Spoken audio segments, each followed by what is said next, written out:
PMPRadio.net, man. This is Cultivating Mature Positivity Podcast. And tonight we have a very powerful conversation lined up with Pastor Nathan Jacobs, man, Executive Director and founder of Operation Look Forward, a senior pastor, a husband, a father, a community servant right here in Chester, Pennsylvania. This is not just a conversation about church. This is a conversation about service, family, healing, leadership, faith, and what it really means to keep looking forward when life, community, and people are carrying real pain. Pastor Nate, I appreciate you for being here. Good brother, man. I truly appreciate you for taking the time out to be here. You know, I hit you up a few weeks ago. I want to thank you first for having the grace and the compassion to allow me to reschedule this interview.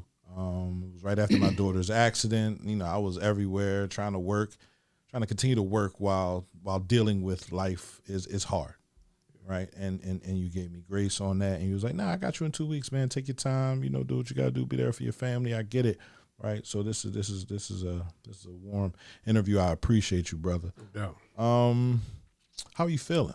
I feel good, man. I feel good to finally be here. I wanted to be here for years. Right. As soon as I saw you, you know, you've been doing a lot in the community. So for years, I always wanted to get on. But I love when things just organically happen. Right? And that's what happened here. This was an organic connection. So I feel real good. Yes. Real good. Yes, I appreciate that, man. You know, working for the community for years, being out there in the community for years, it's how I pay back. Right, how I give back to my community, to be here, to stand in the gap for the children, for the elders of our community that have a story to tell. Right, communication is a big thing for me. Right, and I just want everybody to be able to experience talking, right, to others and standing on a platform and preaching out or giving out the information that they feel as though people need. Right, there are different trendsetters in different areas in our community, and we want everybody to feel powerful. Everyone to have that moment, right? But tonight is about you. Tonight is a conversation that's around a different. You're a multifaceted man. You have a very unique skill set, right? As most pastors have to have, an understanding of this community. Right? Understanding of family, understanding of coming together and bringing people together that don't necessarily agree with each other. So we're going to talk about all of that, but we got some icebreakers, right? When you're not serving, preaching, leading, or pouring into people, what does a peaceful day look like to you? That's a good question, right? So for me, I love music. So I love, if I can get to any type of live concert, you know, I love that. If I can actually play the drums, that's even better. Right. You know, so where I'm behind a drum kit. And another thing I like to do is, my family always gets me, but I like to go out, get something to eat, a really nice dinner, quiet, real low key. Okay. You know, sometimes everywhere I go seems like somebody knows me. Thank God. Thank God, right. But I like going places where I can just sit, be normal, you know, eat my food, nobody bothers me, and just have that quiet moment. I love that. My family's like, we know where you're at. You're out eating by yourself. Right. Ain't nothing wrong but with it's that. good. You need that time to unwind and unplug. Yeah, you have to. Especially the way I can just imagine how I feel. I know when I go to a restaurant, I typically go by myself, right? Sit at the bar, eat a nice steak or something like that, right? Just to get away. But I know how hard it is to find that moment of peace and quiet and just understanding what, and while you're in there, it's not really peace because you're thinking about what you can do, what else you can do, how you can improve. So, you know, I know how that feels. You're a Chester born, one of 9 siblings, a pastor, a husband, a father, a leader, and founder. Which one of those roles keeps you most humble? It's a good question, but definitely being a husband, right? Because your wife is going to tell you what you need to hear, not what you want to hear. All that titles, you did this, you did that. I don't mean nothing when you walk across the door. You know, you just regular old Nate, right? Take the trash out. You know, earlier my wife had a few words for me because I didn't take the trash out quick enough. But it's fun, you know, because that stuff keeps you grounded for sure. It does. We're dealing with, you've done music, ministry, leadership, business, and community work. Which version of Nathan Jacobs would surprise people the most? The musician, the pastor, the leader, or the businessman? You know, probably the community work, right? A lot of people know me now, right, for doing what we do in the community. But, you know, I grew up right here in Chester, 3 or 4 blocks down the street from right where we are right here. Right. So grew up here, and I wasn't one growing up who liked to get his hands too dirty, right? So I wasn't one, you know, back in the day. You wouldn't catch me, you know, going to certain areas of the city, you know, hanging out with certain people, talking to certain people. Not that I thought I was above all that. That just wasn't my lane. Right. You know, everybody has their lane. Right, everybody. That was not my lane. Right. You know, but now, you know, it's totally different. You know, we have no problem feeding the homeless, going to areas in the city where some people would never go. You know, some people talk a big game. Yeah. I'm going to do this. We out in these streets, and you don't never really see them, right? Absolutely. You know, for us, we are out there, and we help as many people as we possibly can. So I think depending on who it is, they might be surprised, you know, to see me doing some of those things. Yeah. Look, I always start with the person before the position, right? Because titles can make people forget that leaders are humans too. That's right. Right. So who are you outside of the title pastor? You know what? I'm Catherine's son, right? Catherine's son number 4, right? Shout out to my mom, Overseer Catherine Jacobs. You know, everybody knows my mom, right? Little light-skinned lady who likes to say, hey, somebody at every funeral. But I'm just her son. And honestly, out of all of the children, I was really quiet. You know, I was more introverted, Cheese, loud. Right. My little brother Gene, loud. My older brother Stan, loud. They all was real good at football. I was the one, you know, who would stay back and kind of hang back by himself, you know, while they was out. Mom told them to be home at 9 o'clock. They come home at 11, right? And it was good. She told me to be home at 9 o'clock. I come home at 11, and I was the one who got in trouble. Right, absolutely. So, I, you know, outside of all of that, I'm just a quiet, humble guy. You know, I'm really just a regular dude, right? I'm the kind of guy who can just go into a place and just blend in. I don't have to be the center of attention. You know, I don't have to, you know, he's this, he's that. I can just blend right in and do what I have to do behind the scenes, man. So that's who I am. Right. How has growing up or living in Chester shaped your perspective on people, pain, and purpose? Wow, and that's a good question. You know, growing up in Chester, you know, real rap, growing up in Chester has really helped mold me and shape me for my life. It's growing up in Chester that helps me navigate the corporate boardroom, if you will, you know, having those street smart skills, being able to read people before they open their mouth. Boy. That's all the stuff we learned on 3rd Street. Absolutely. You know, absolutely. 248 East 3rd Street, Smedley, right? We learned that stuff right there, going to the high, how to be able to just look and read people's body language, right? And how to build relationships with people who don't look like us. You know, I learned all those skills right here in the city, but navigating that pain. You know, it's something, when we was little and we were going trips, they would always have this conversation with us. Now, y'all act right. You know what I'm talking about? Right. Don't be fighting. Don't be cursing. Don't make all these noises, you know, because people had this perception of anybody from Chester. You know, so that helped shape my thinking like, man, you know what, I better look the part all the time, you know, talk the part, act the part, because people have this quote unquote perception of people at Chester. But when I got older, I realized that helped shape me for the courtroom. Now I know when I walk in, I can't show up. If the meeting starts at 11 o'clock, I need to be in the lobby 10:30, right? I can't walk in at 11 and try to blend in. I need to be better than everybody else I'm going up against. That's a skill that we learned right here from Chester. And then just seeing the pain. You know, not a night goes by where, you know, I hear somebody, early today there was an accident. You know, I looked on Facebook and I'm just like, wow, right in Chester. Wow. But there's not a day that doesn't go by where loved ones, friends of mine, families have been affected by things that happen out in the streets. So the pain is always there, but that pain has helped me to push forward in my purpose. You know, sometimes I see people and they may be, you know, smoking a little bit, you know, drinking. They may actually be drunk or high at the particular time. I don't just say, well, I'm not going to help them because they smell like whatever it is. Now I'm leaning in a little bit more because people, when they grew up, didn't say, hey, when I grow up, I want to be like this. Things happen along the way, and it takes people like yourself. You know, it takes us to step up to let somebody know, hey, there is a better way, and you can make it. You can do better.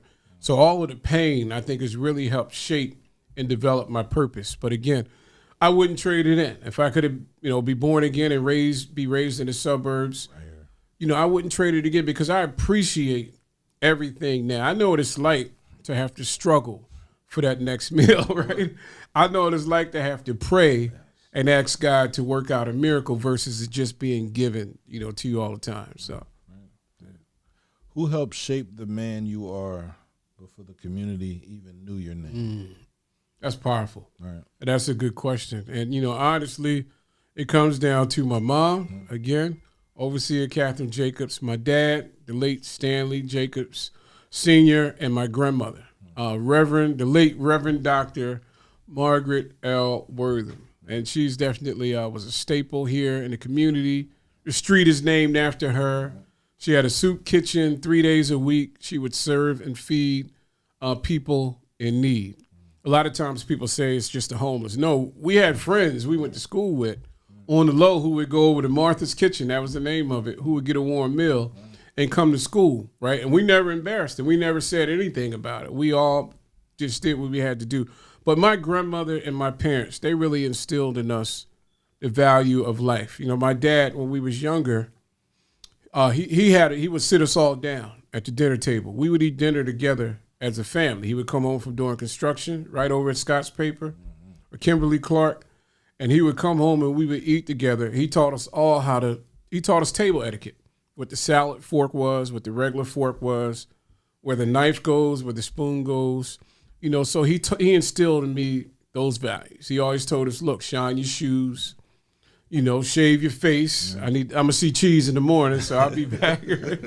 But he always told us those basic things. And then my grandmother and mom always told us, it's not what you have, it's what you can do for people. Right. That's why everybody in my family is service driven. We all care about other people and we all care about serving people. So that's my story.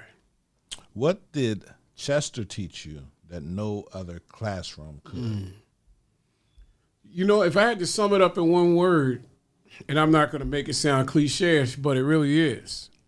Chester taught me pride.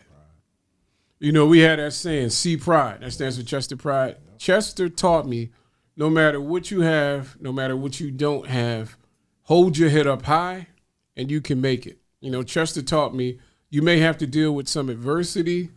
Life is not always going to be good, but you can make it. I mean, that's what I love. Chester just has a certain grit about it, right?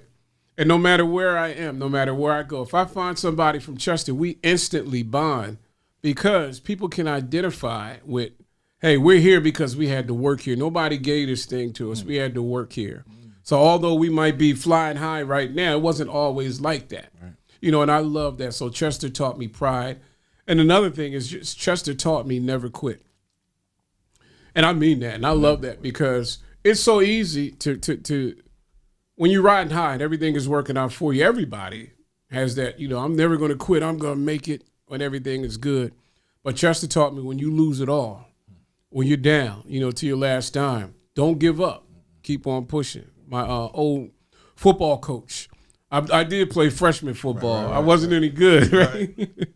But Coach Francis, he would, in JMO, you know, they would always tell us when we hit the sled, right, keep on pushing, right, keep pushing, keep chopping. And I hear that every time in life when I go through adversity, just keep on pushing, keep chopping. Yeah. A lot of people see the pastor on Sundays, but they don't always see the pressure, the responsibility, or the private work it takes to lead people spiritually. What is the biggest misconception people have about pastors and spiritual leaders? That's really good. And if I could be real, a lot of people think pastoring is all glamour and glitz. It's fun. The people love you. You know, they see you on Sundays. You got the nice drip on, whether it be a suit or whatever the case may be. They just feel like it's all good. Right. But what they don't see is the pain between Sunday to Sunday. Right. You know, the times where you have to pray for people, the times where you have to go to hospitals, the times where you want to be able to do all those things, but you can't because it's just one of you. And you can't spread yourself only, you know, you only have just enough bandwidth to do certain things. But one of the misconceptions, again, is that it's all glamour and glitz. Pastoring, Sunday is like the highlight of the week, if I can be honest. You know, when the people are there and you're almost, all of you are on the same page for the most part. So it feels good. You know, when you're there, you're singing, the musicians are doing their thing. We get up and teach and preach. People are talking back to us. But when you walk out of those four walls, that's where the true sermon happens, because you have to live through the pain. You have to live through trying to pray for somebody who just lost a loved one. And, you know, no prayer can bring that person back. You know, and that person could have been praying, God bless my family, help my family. And they end up passing away. You know, they look at pastors like, well, he knows exactly what to say, or he or she knows what to say. Some of those moments, all you can do is say, just, I trust God, because you don't know what to say. But what you can do is bring that strength. But, you know, I think that's the misconception. It ain't all pretty. It might look pretty. Right. It might look fun. But if you're a real pastor, pastoring is real. Sometimes you feel like you're a success, and other times you might feel like you're a failure. You might feel like, hey, look, I put 10 hours into studying for this particular sermon. I reached out to people.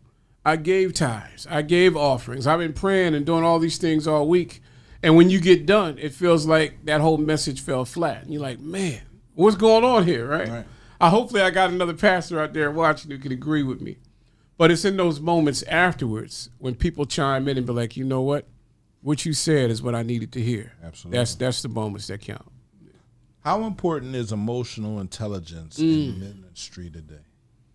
That is probably one of the number one traits you should have, because, I mean, if I could really open up. Yeah, open up. Come on, let's get real. If I could open up. Right. A lot of people have been manipulated for so long through the lens of the church and through the lens of the quote-unquote gospel. Right. You know, a lot of people get manipulated, and some people know exactly what to say to make you go in your pocket to give. Mm-hmm. You struggling with your light bill, and somebody says, hey, get in this line and give me this amount of money. God going to bless you in 24 hours. 24 hours come, and you like, where's the blessing at? Right? And you sitting there, and your lights get turned off, but you put all your trust in somebody who said, give it to me now, and it's coming. So there's been a lot of, you know, manipulation and those kind of things. I think if you're a real pastor, you're sensitive. And the only way to be sensitive is to have emotional intelligence. Sometimes instead of saying, you know, at the church we need X, Y, Z, can you give this amount? You put that on pause. And you say, you know what, hold on. Let's make sure you have in your house. Before you give to me, at our church we have something called Harvest Home. And that's around Thanksgiving time. And traditionally, that's where the saints and the members would give to the pastor. So we'd have things in our house, you know, for the year to stock up. But what I've done is, when it's Harvest Home time, I give that stuff back out to the members. Come on. And they're like, Pastor, I want you to have it. I'm like, I got a job, right? God has blessed me with the job. He's blessed my family. So I'd much rather pour back into you, and you have, than, you know, I have all this extra and you struggling, you know. So I think that's the way I model my ministry, and I model myself for sure. I like that, man, because when you think about pastors back in the day, it was like, you know, don't ask how come or why come pastor a nice car, right? But I mean, I know when I was going to church, it was always, oh man, pastor got a Q45 outside. How do I get that? And it was only one way that I saw that I could get it. Yeah. And I went out there to the street, and then I regretted it later. But you know, absolutely. I guess I paid the cost, right? What role should the church play in violence prevention and community healing, right? Yeah, I think, you know, honestly, the days of the church sitting back are over. Yeah. You know, the church has to be on the forefront in one way or another. You know, not every church may have members of the personnel, number one, with the boldness to go out there. Because, we can preach the Bible all day long, but it takes a level of boldness to go to the gardens, to go to the William Penn and some of these other places, right?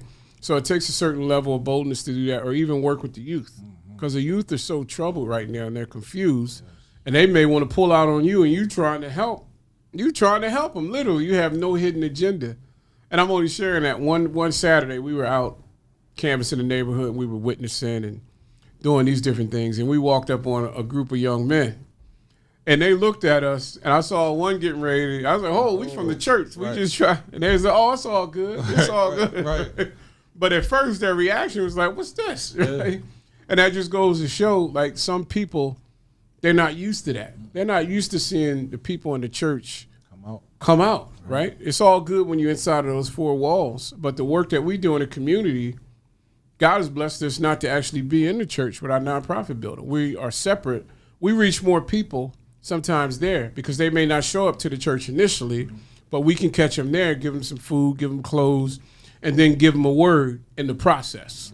So the church plays a vital role. We're back to that emotional intelligence, but also being in the community. And I love what's taking place now here in the city of Chester. You have more pastors, more ministers coming together. Kingdom Connect, you have Reverend Rashida Lee, who's leading the charge there. You have Bishop Hannah, Pastor Purnell, some of the younger pastors, and everybody's coming together like, hey, let's show up united on the front lines.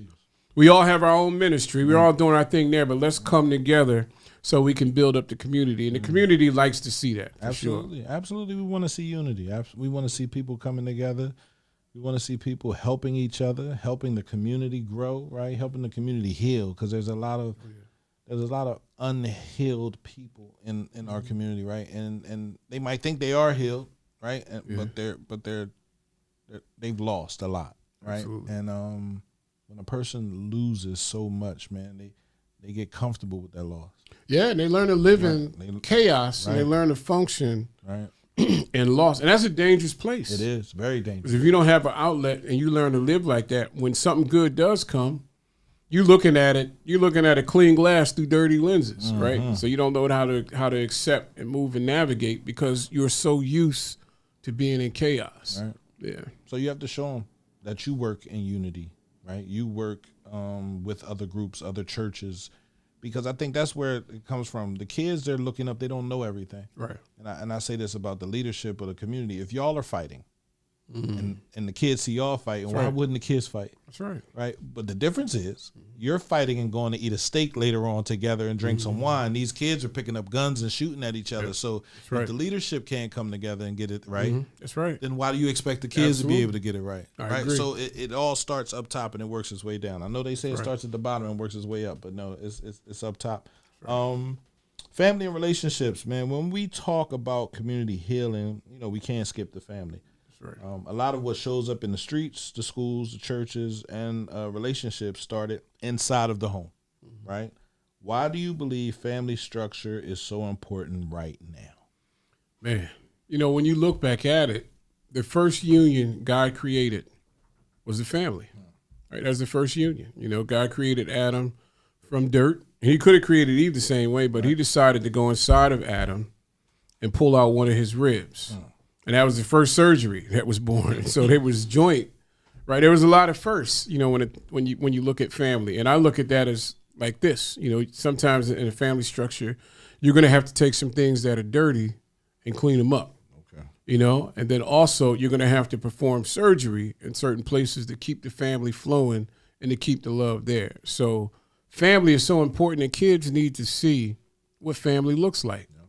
A lot of our friends, they would come to our house back in the day, right? They would come to our house. My mom, they would cook, right? So they would cook. And the boys from the neighborhood knew they could come to Miss Jacobs' house and they could get a hot meal. Now, my dad used to have something else in the garage. So they would come to the garage and get a nice little drink, right? Out with my dad. But the kids knew that they could come to our house. Even when we went to college, kids would come home from our colleges and spend the night, spend the weekend at our house. So it was something about that family structure. And you don't forget that. Young men need to see a father or a father figure. If they're in a single home, they need to see that figure growing up. I have nothing against women. I love women. I believe in strong, supportive women. I have 5 sisters, right? But it's nothing like having a male figure who can step in at different times, because there's just a certain connection that male figure brings. So family is so important. That's what God intended. Right. That's why, from a spiritual standpoint, there's a huge attack on families, traditional families, husband and a wife. The devil does not want to see families together and families prosper. So he'll use whatever he can to destroy that family structure. Yeah. What are some things that fathers are not teaching sons anymore? Right? I know my father died when I was 12 years old, right? And I know everything that my dad taught me now is guiding me, right? Everything he taught me then is guiding me now, right? But I think about my son. My son is 19 years old. I have another son that's 13. And I'm just trying to get them to understand that, they have to want something, right? Know what you want, right? And now we got to figure out a plan how we can go after what we want. Right. I don't care what it is that you want, right? But you have to know what you want so you can create a plan. What is one thing, right? What are some things that fathers are not teaching their sons anymore? Ooh, probably the abilities, right? And I like to put them into accountability and responsibility, right? These days, I come from the era, it was a lot of us. 3-bedroom house, 1 bathroom. You got 8 children in 3-bedroom house, 1 bathroom. So when we get older, we don't want our kids to have to go through any of that. So what do? We end up overcompensating. We get them the latest Jordans. We get them the clothes. We get them the shoes, the glasses. We get them all those different things to compensate for the things that we didn't have. But if we, as fathers, don't teach that accountability and that responsibility, we're going to end up doing more harm than it is good. Because this world out there, they don't care about what your parents didn't have, so they're going to overcompensate right now. And if you grow up in a sheltered and bubbled environment, when you get around real people, it's a culture shock, right? So I think those 2 things right there are so important: accountability, responsibility, financially, physically. How do you treat women? How do you treat your mom? If you curse your mom out, you're going to curse any woman out, right? I mean, that's real, right? And I see people do that. You in the store, I'll never forget. There was this one guy, I was in the bank, right? And this guy was a musician. He traveled the world with a lot of different people. And his mom was there helping him out with this account. And he had to be, I was 27, so he's probably at least 25.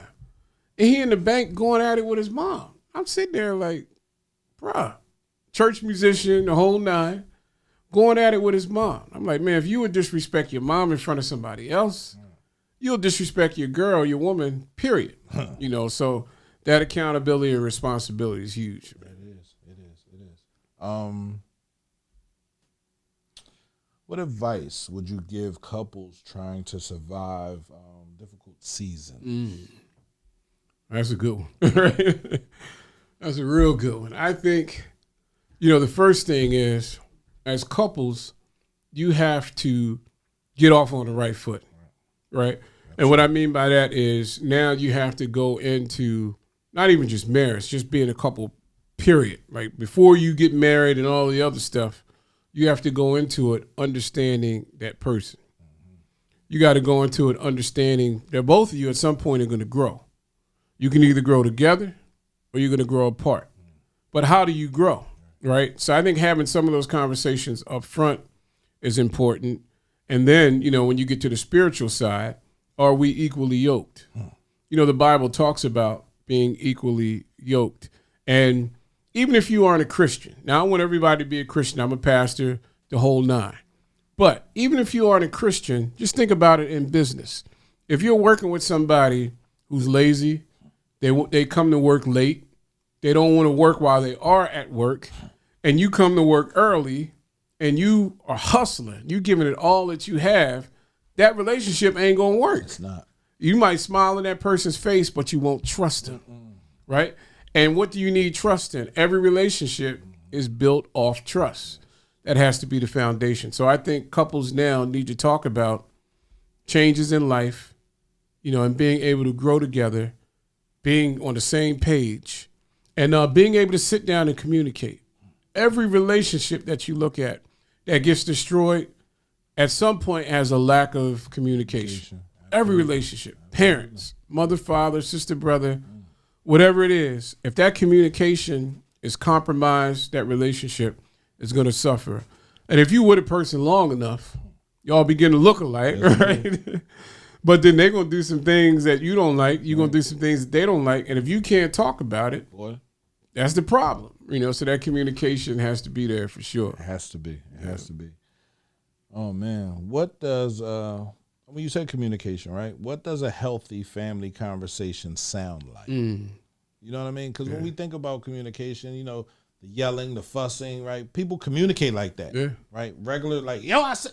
No, you don't have to. I say to everybody that raised their voice, you're yelling at me. I'm not. Yes, you are. If you've taken your voice up, you're yelling at me. So let's just have a conversation, calm it down, and let's talk about what we need to talk about. Me personally, I have 8 children. I share those 8 children with 5 different women, right? So I have 5 different households. Wow. I have to make sure it's straight. You know what I mean? And so it's hard for me to do that because I'm only one person. So to split myself up into 5 different people, there's going to be something lacking from each person I have to split myself up into, right? So I try to listen, right, and listen actively, right, to my partners or to the mothers of my children to understand what they need. But when I'm giving you back what I hear, do you hear me, right? So the conversations, they get choppy sometimes, but I think over the last couple of years, like, things have slowed down and they've allowed me to say what I need to say. But what does healthy family conversations sound like? That's a really good question right there. And, the answer is probably not what you think I'm going to say, right? Oh, go ahead. The answer is being able to talk about the good, the bad, and the ugly. Yes. And actually be able to talk about it, right? And find a way to reason when it's done. Even the Bible says it's okay to be angry. It's okay to be angry, but sin not. A lot of times in the family structure, you start going at it. To your point, you start yelling, cursing, pants might start flying. All these other things happen, but nothing gets accomplished.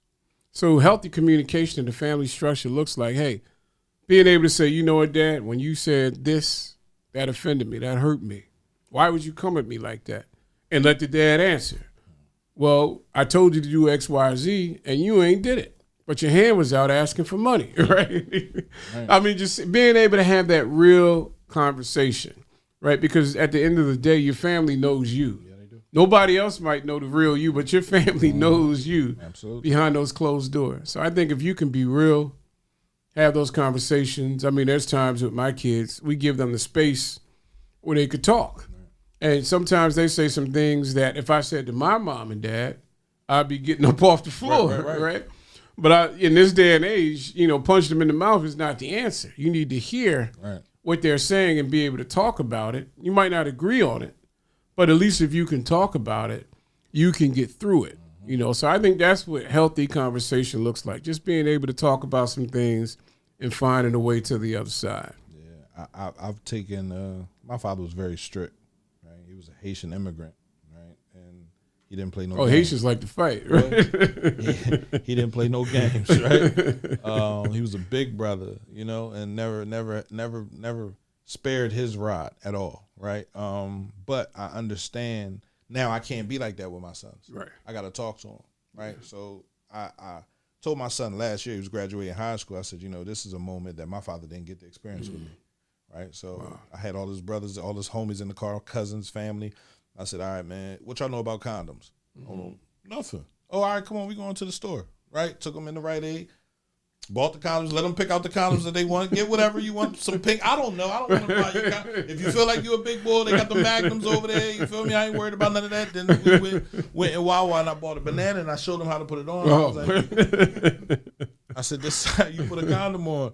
And I wanted my son to understand that no man ever taught me how to put a condom on. Yeah. And my mother didn't teach me any either. Right. So I didn't like condoms. I said, now you see, I don't like condoms. You got 8 kids. And you see, I got 8 kids. Right? So if someone would have took their time to show me how to put a condom on, majority of y'all wouldn't be here. Right. But nonetheless, right, when you experience and have these conversations with your kid, it could be easy, it could be hard, but you're having it. That's right. And it doesn't matter. If it's difficult, If it upsets you or makes you cringe a little bit, that's cool. But you're having a conversation to stop your son or your daughter from doing something that you possibly did or saw happen. Right. That's right. Let's jump into health, healing, and burnout, man. A lot of people are functioning, but they're not healed, right? They're showing up, they're working, they're parenting, they're leading and smiling, but inside they're carrying things they never really had the language for. Do you think trauma changes how people love, communicate, and lead? Absolutely. Okay. 100%. Because what trauma does is trauma is like putting glasses on. Now everything you look at is through that lens. If anything happens remotely close to what you went through, or if anything looks like that, sounds like that, it triggers you, right? And a lot of people, to your point, are functioning, high-functioning people, but they're dealing with trauma on a daily basis. And if you don't get help for that trauma, your trauma may become somebody else's trauma from the way that you act, the way that you talk, the way that you treat them. So, I mean, that's a real topic because there's so many people living with it on a daily basis. And they're living with it undealt. They're trying to self-medicate, deal with it on their own. And, you got to get help. Coming to your pastor is great, but most pastors aren't licensed therapists. So all we can do is give you spiritual counsel. At times you need professional help, somebody to sit down to and talk to, and they can give you the tools to help make it and cope with it, for sure. And I was going to say that, right? Do you believe prayer and therapy can work together? Absolutely. And do you know of any pastors that actually, I know Bishop Dickie Robbins, right? That actually hold the title of pastor and therapist at the same time, right? So, again, I'm asking that question. Do you believe prayer and therapy can work together? I do. Right? Yeah, I definitely do because prayer is so powerful. Prayer, I always teach it at my church, prayer is your communication language with heaven. So heaven will react when you open up your mouth and pray. But you may not get all the resources to that problem. A lot of times you may pray and say, God, I need money so I can take care of this particular bill. And God may send somebody to give you money to take care of that particular bill. But the root of the problem could be you don't manage right. The root of the problem is you may have too much on you at that particular time. Right. So throwing more money at that is not going to fix a managed problem. Money won't fix that because you'll manage the increase that you get. But therapy is so good because therapy helps you take a deeper look at yourself. And you can figure out what are some of the triggers. What triggers me? What trauma am I dealing with? Because a lot of times we suppress that trauma and you suppress it and you don't think about it. And out of the clear blue, somebody can say one thing and it can hit you. Earlier today we have a volunteer who's working with us today. And he was like, hey, my birthday is Monday. Right. And I was like, wow, that's good. But immediately when he said that, I went back to my brother Stan. His birthday is May 29th.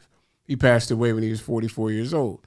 So when he said that, that was a trigger for me. Like, man, this is another year. Right. Stan won't be here. Right. And that's no fault of his own. He's celebrating his birthday. But for me, it's taking me back to that place. And that's a dark place. When you start thinking about losing someone that close to you, that can be dark. And what do? You try to find things to cope with that. Right. Some people drink. Some people smoke. Some people, do whatever. Some people might go on gamble. Some people might just fall back. And you look for them 3-4 days. You call them, they don't respond. Shoot them text messages. They don't return. And they're just trying to deal with that trauma at that particular point in time. So I think therapy is so key. And the last thing I'll say on that, when it's time for your taxes to get done, you can ask your pastor to pray, but you go to somebody who could do your taxes, Absolutely. right? Absolutely. That's the same method you need to have when it comes to your mental health, for sure. How do you know when you're pouring from an empty cup? That is good. And I've experienced it. And the way that I've realized for myself was when you do good or you get what you've been praying for, it doesn't move you. Like I've had moments where I prayed and said, God, can you just, if you open up this door, we always had that. God, if you open up this door, I'm going to be so excited. And that door gets open. And when it's open, it's like nothing happened. You're like, oh, that's cool. Now you on to the next thing. on to the next thing, and then you just feel overwhelmed by that. And for me, that was like, wait a minute, you're approaching burnout, right? Because you have to be able to celebrate those doors that you ask God to open up for you, and you have to be able to pour into people, but you got to get poured back in yourself. And naturally that can show up in fatigue. When you get overwhelmed, it'd be 6, 7 o'clock and you sleep, right? A lot of people, when they get overwhelmed, they get fatigued, they get irritable, right? They don't want anybody else to be around. Sometimes you don't eat. Those are all the physical effects of what's outwardly of what's taking place internally. So I think a burnout is real, and being overwhelmed is real. So you got to set yourself apart. You got to be willing to come aside. And if you don't, you might look good today, but it's going to catch up with you eventually. It is. Yeah, you can't outrun it. That's for sure.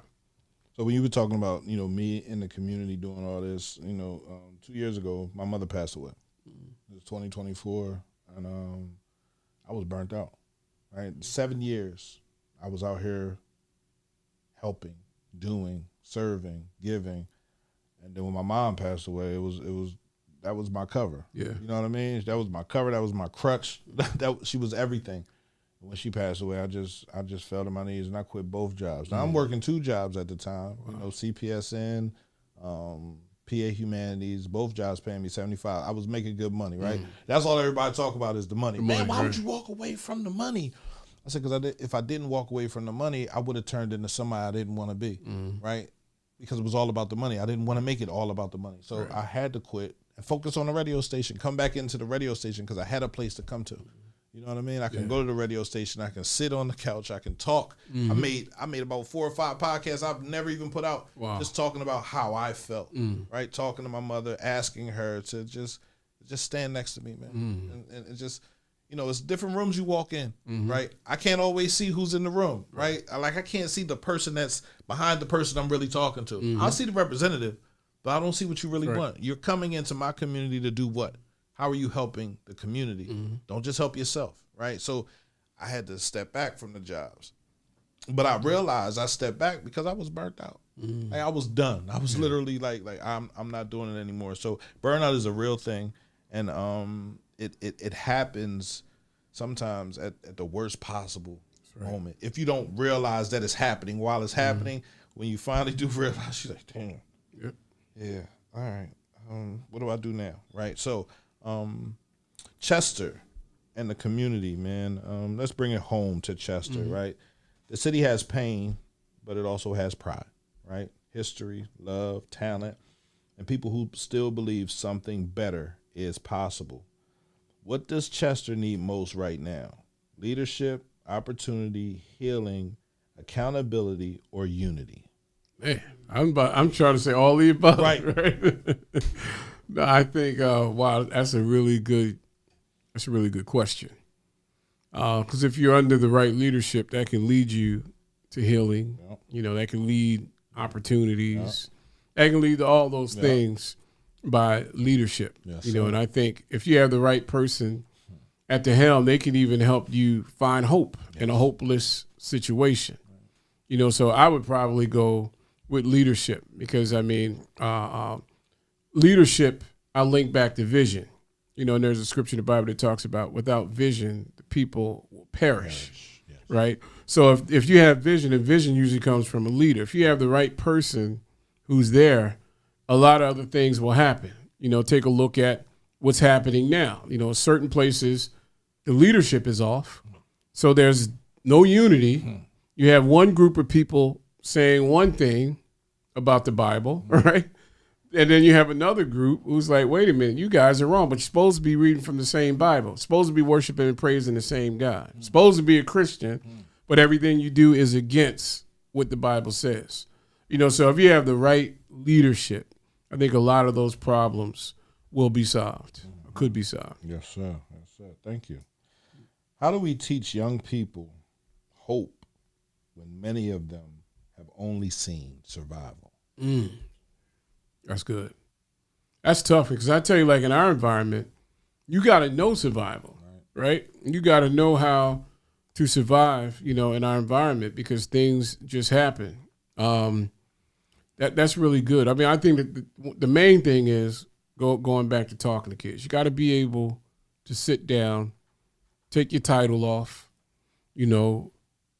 stop fronting, acting like you somebody you not, right? Just sit down and have an open and honest conversation with the youth, and even tell them, look, I may not have the answer, but let me connect you with somebody else who can help you in that particular area. So I think if you can start there, just be human, be transparent. Look, you had a kid out of wedlock. I had 3 kids out of wedlock. Or, you got locked up. I've been locked. Whatever the case may be. A lot of times they see the polished us now, but everybody's had a past. Everybody. I think if you can share your past strategically, then more people will listen to you. People, I'm going back to the pastor whole deal. People can see me on Sunday and be like, sometimes he has a robe on, sometimes he has a suit on. He's doing X, he's doing Y, and he's doing Z. I'd expect that. He can't relate to me. I can relate because I know what it's like growing up in a 3-bedroom home, asking yourself, should I go out there and hustle to make some extra money? Thinking about it, right? I never did it, but other people that I grew up with, close to me, did all that, right? So I know what it's like to be like, yo, I know what it's like, and my sister gonna laugh at me, right? I know what it's like when you go to a store and you steal because you're hungry. Right. I stole a few times, right? And then at one point, I'll never forget this. I don't even know why I'm telling this story, but me and some guys, they were from Bmore, right, in college. We went up to the outlets in Lancaster in college, and they was teaching me how to steal, right? Because I wasn't like that, right? So they was like, look, this is what you do. Go and put 2 pair of pants on and just walk out, talk to the lady. I mean, they was giving me the whole game. And so I said, well, I'm going to try it, right? I'm glad I didn't get caught. My mom would have beat the crap out of me, right? So we was in this store, Bostonians, I think it was. But I stole like this whole pair of $200 shoes and just walked out the store. And I was like, oh, wow, I got away with it. Right. So then I went out to Value City, right? Walked out, did it with a whole nother pair, of shoes. Then I ended up stealing some pants. I said, wait a minute. Because it's funny, right? That might be funny, like you was only stealing small stuff. Right. It's only funny until you get caught, right? Yep. And then one day, my wife was like, yo, what are you doing? You don't even need to do that, right? What are you doing? And I didn't need to do it. I was just doing it for the chase. Right. And then, one day I said, you know what? I can't do this anymore. So I stopped. Right. And just like that, I got delivered. I never even told my church this story, right? But just like that, I got delivered from stealing. One time I stole a bean pie. And I went home and ate that. It was good. Right. And I got sick for like a whole week. Right? So that was it for me stealing. I just share that. That's a small story, right? But I think if people could, look, man, I messed up. I did these things. You can get through it. If people can hear that, then they can see there's hope. There's something on the other side. Yeah. How can you have a testimony without a test? That's true. Right. I've had tons of tests. That's true. In my life. How do we stop confusing criticism with leadership? Wow. That's good. That's really good. Because some people, and see, the thing is, somebody can criticize you and give you good feedback. I mean, they can say the right thing. Right. They're just saying it the wrong way with the wrong attitude, and you don't receive it. Right. Whereas somebody can say that same thing and package it differently, and you're like, you know what? That makes a lot of sense. I can change. But I think it's the vessel, it's the person bringing it. Don't tell me you need to invest, you need to save money, you need to go to school, you need to read. When you grew up in the suburbs and you don't know what it's like to struggle for a while. You 10 years old and your parents is out working 3 jobs, so you got to teach yourself those things that somebody else is getting naturally. You doing it, for yourself. So I think it's all in how you package the word that you're given. But, criticism versus leadership is hard. And this is the barometer. When you go back to the Bible, look at the Bible. When Jesus Christ came to earth, he said he didn't come here to condemn the world. He didn't come to condemn it. And another thing he said is he didn't come here to be served. He came to serve people. So I think when you look at it through that lens, like, wait a minute. Am I saying something that's going to build somebody else? Because there's something called constructive criticism, and then there's destructive criticism. You can say the same thing, but it's all in how you say it. Yeah, so we're going to get into Operation Look Forward, man. I want to talk about Operation Look Forward because even the name says something, right? It suggests movement, hope, direction, and refusing to be stuck in what happened yesterday. Mm-hmm. That's how I view it, right? Oh, yeah. What was happening in your heart or in the community when Operation Look Forward was born? Wow. That's a good question. I love talking about this one. So in 2018, I released my first solo project, and the title of it was Look Forward, right? And so it was a musical project, gospel, jazz, a little bit of R&B, a little bit of everything. Love ballads was on there, but it took me over 10 years to do it. I would start a song, stop it. Start a song, life would happen, I'm going to do it, and you get busy. And then one day my son, he's like, turn it off. We had a car listening. He's like, turn it off. And he's like, all you do is keep saying, I'm going to do this. I'm going to do that. I'm going to do this. Turn it off. And I'm looking at him like, who do you think you're talking to? Right. But in that moment, it made me think, I'm looking back. I got to look forward. So I released the project in 2018. Finally, I got it done. And that was one of the proudest moments in my life, because that was a chance for me to show my family I can start something and finish it. Mm-hmm. And so that was the first moment. And then I was out at a meeting, and I was in Dallas. And as I was walking, I was talking to my wife, and I told her, Look Forward is going to be more the music. It's going to be a movement.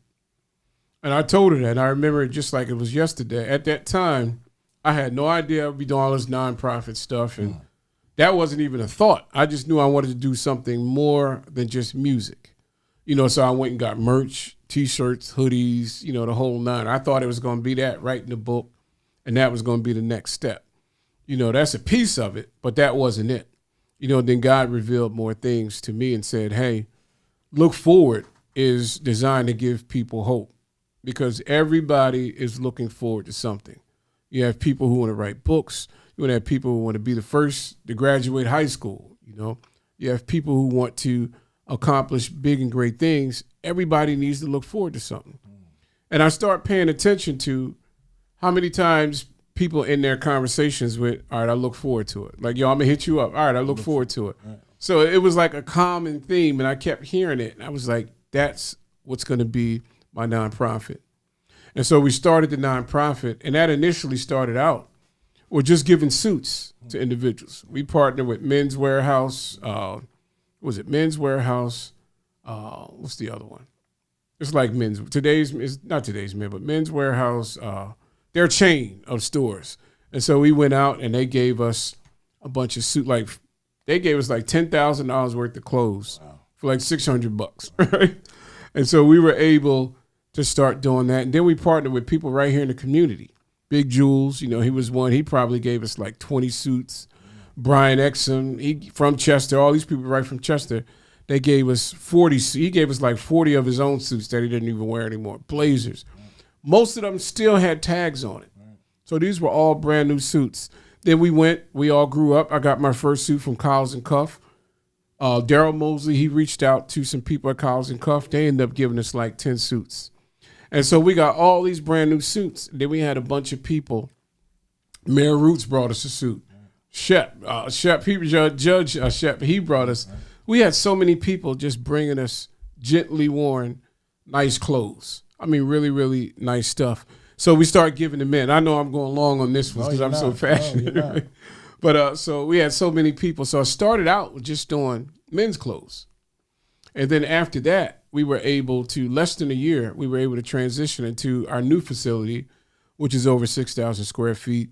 And we went from doing just men's clothes to now women's clothes. Then we went from doing women's clothes to giving out furniture. Then we went from giving out furniture to doing household supplies. Then we went from doing household supplies to doing all things baby supplies. Then we went from doing that to having a food pantry where we're able to give food out in the community pretty much every week, a couple times throughout the course of the week. Then we went from that to establishing our music program. So we have what's called the Bridge Builders Music Program. And under that, we have a marching band that we just started. We could talk about that a little bit more. But we have a marching band. We teach all things instrumental, piano, guitar, drums. So we went from doing that. Then we also went to what's called the Look Forward Village Academy. And that's given all the kids an opportunity to see every career path. So last year we had TD Bank, they partnered with us. We had Mr. Irvin, who does photography. He was there. My niece, college student, she came out. Then we had doctors, lawyers, judges, retired Grand Master Chief.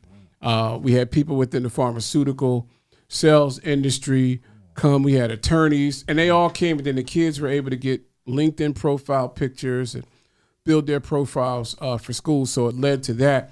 And then, right, we have what's called the Empowerment Zone, where people in the community can come in and shop for free.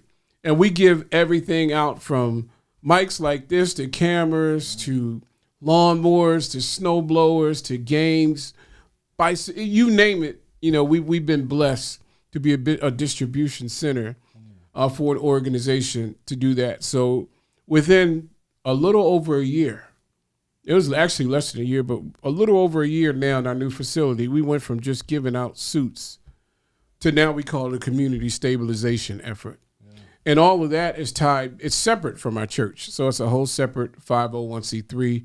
We have people come in who are of all different faiths and walks. Again, I want everybody to be saved, but guess what? Everybody's not going to show up at Faith Tabernacle. Right. But you can bless people along the way. And that's what we do at Operation Look Forward. I want to talk about this marching band that you got. Yes, sir. Drummers, who's all in the marching band? So I'm so excited. We have some fresh students. Most of them are like middle school students right now. So they're in the marching band. Our band director is Calvin Mincy. So Calvin Mincy went to Delaware State University scholarship. He's a church musician as well, can play everything, a real anointed man of God. And to share a quick story there, and I'll bring it back. One day I was in Elkton, Maryland, and this is a Saturday morning. I was at a Wawa. I met him once at a church before. He was walking out of the gas station. I was walking in, and I saw him and just struck up a conversation. This was almost 8 years ago, and I saw him at the time. We started talking. I didn't really know much about him. I only saw him one time before that, and as we were talking, when I got in the car, God said he's going to end up playing for you. And so I'm thinking it was going to be him at the church, being our church musician, the whole nine. It wasn't. He's been there multiple times, but he's our musical director, has multiple degrees, has run the program here within Chester, and he pours into these kids on a daily basis. But back to the band, I'm so excited. I'm like jumping for joy. Last night I couldn't sleep. Earlier this week, we put a post out, and we have a campaign going on right now to raise $50,000 for the Look Forward Marching Band. And that's to get the drums, the harnesses, sticks, other instrumentations, to pay our staff, the directors, provide bus transportation, all this other stuff. Last Saturday, we were in band, and these kids have been coming out now consistently almost every Saturday. We have music, we feed them. One of the kids said, I love coming here because I get to eat. Eat, right. We take stuff for granted, but some of these kids only eat when it's at school or a program around it. But long story short, and we were in practice last Saturday, and I said to the kids, next Saturday, we're going to have some drums. Because all of them, they play drums at school. They've been waiting. I didn't know how it was going to happen, right? But in my church, we're teaching a series called Activate Your Faith. And I said, if I can teach and preach that to everybody else, I can teach and live that thing out myself. So I went home, got on Facebook Marketplace, started calling around, started doing all this other stuff. Long story short, we are still in this giving campaign. So please, we need each and every one of you to give $50, $100, $5, $25, whatever you can give. We need it. But I want to let you know, we were able earlier to take marching band drums into the center. So when the kids come tomorrow, they'll get to see professional, performance grade level marching band drums. You can't tell me God isn't good. Yes. Now I feel like I'm about to preach. Right? Won't he do it? But that's what it's all about. So this band is here, and they're all right here in the community.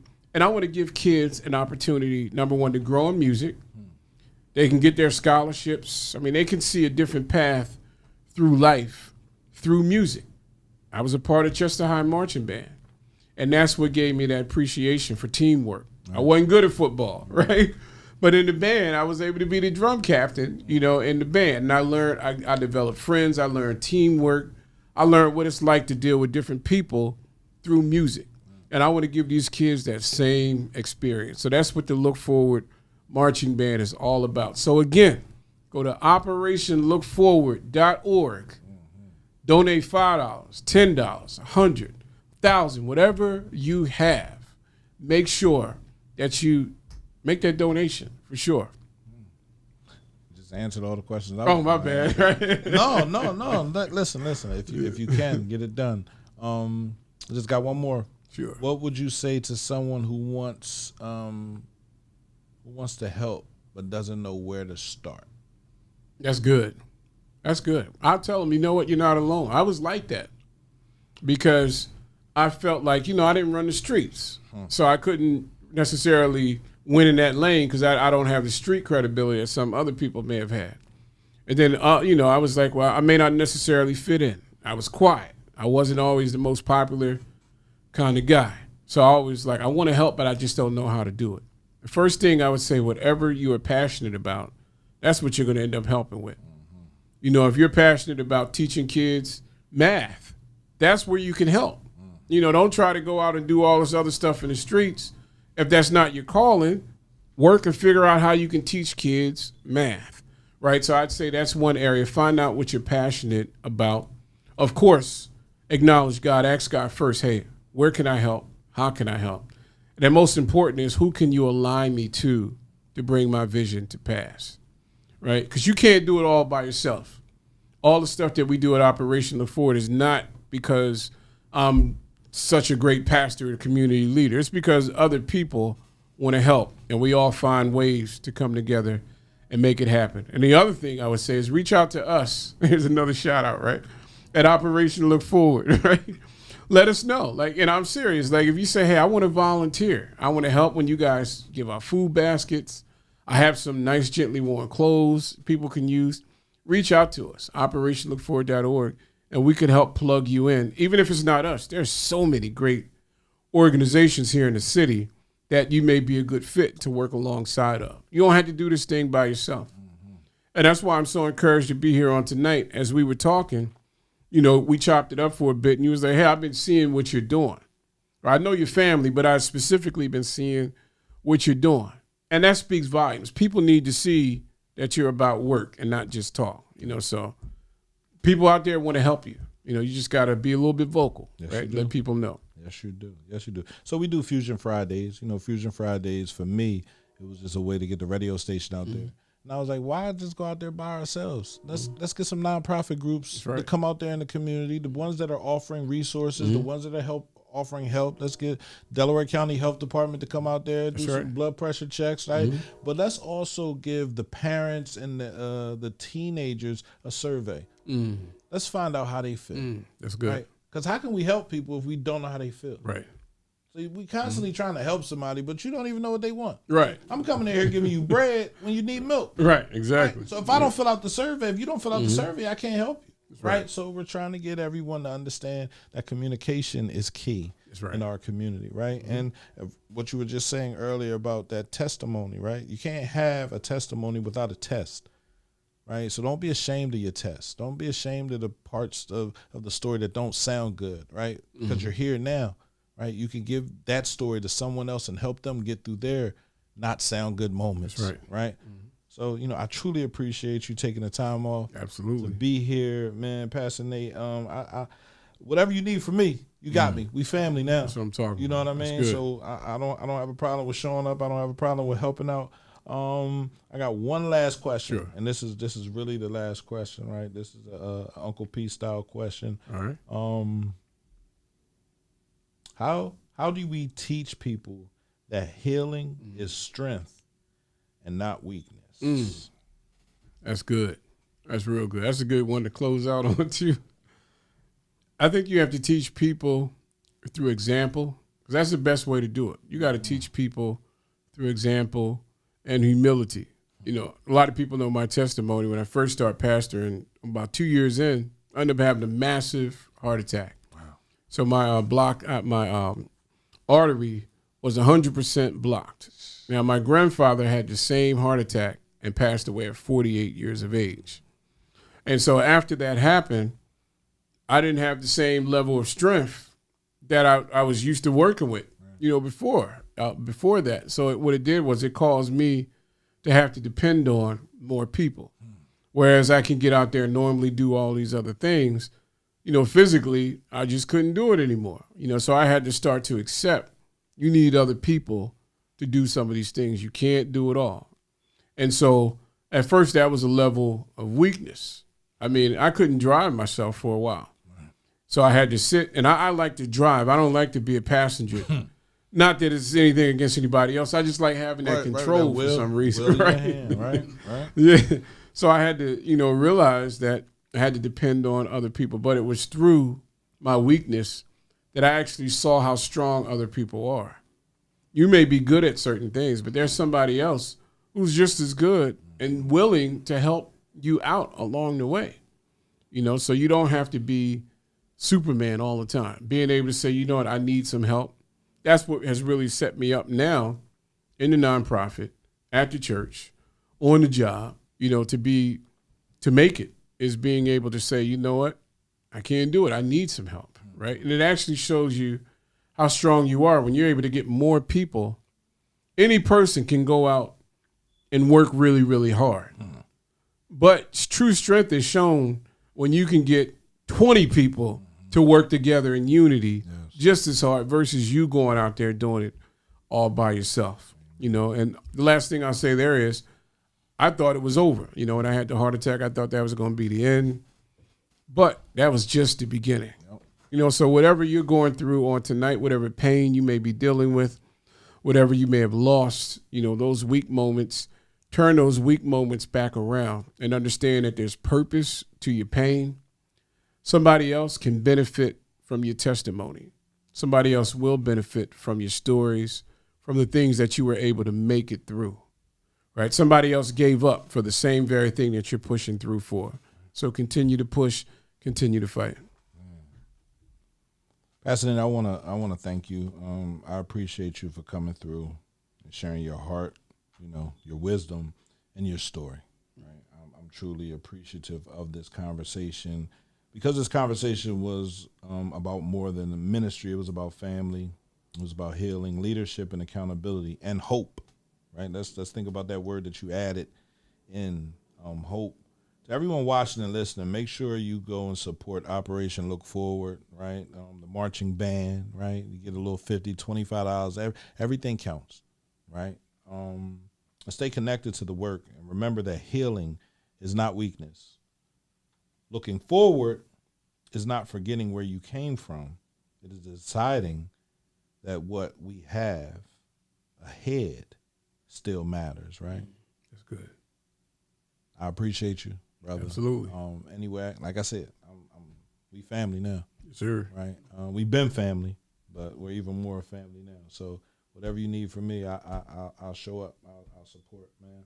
CMPRadio.net, man. This is the Cultivating Mature Positivity podcast, and we want to thank Pastor Nathan Jacobs for stopping through, talking to us, and giving us some inspiration, right? And some insight on what he's doing with Operation Look Forward and everything that he's been through, man. Brother, I appreciate you. Sir. Brother, however I can help, I mean that, right? I'm here. Call on me, man. Call me off the bench. Sure. And I will serve, man. This is CMPRadio.net. We're out of here. Peace.